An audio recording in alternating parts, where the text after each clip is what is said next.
Assalamu alaikum. Урматтуу интернет айдыңындагы достор, классташтар. Симонкул Чокморовдун айылы.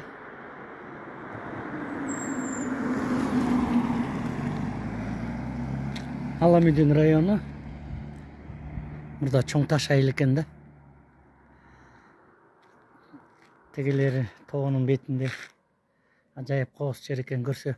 Симонкул Чокморов ушундай айылда туулуп, мына могу үйдө балалыгы өткөн экен да. Ушул жерде как актер катары калымтанып, адам катары, инсан катары калыптанган үй, киндик кан тамган жери ушул жер экен. Тегерегин үйүн пескоблок менен забор кылып тосуп коюптур.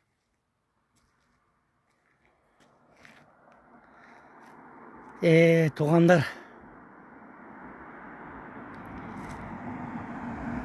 бул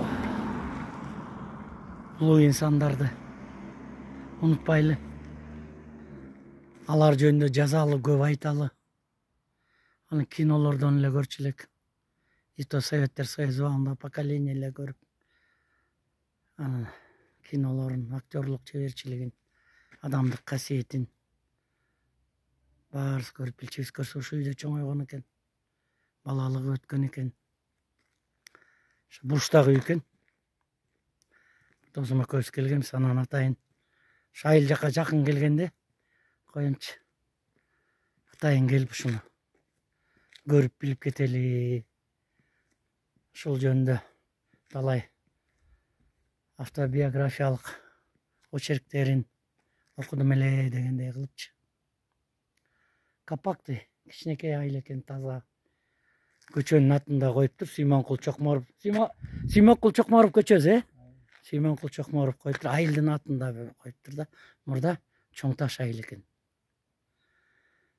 Анан достор, Чыңгыз Айтматов, Симонкул Чокморов, кыргыз өңү Симонкулдун өңүндөй деп крылатый фраза бар го. Ошо крылатый фраза, анын тарыхы ушул жерден башталган экен. Бул жалган дүйнөгө жашоого келген жери, киндик кан тамган жери, балалыгы, бардыгы ушул жерде өткөн экен.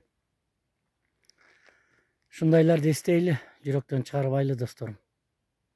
Давайте анда.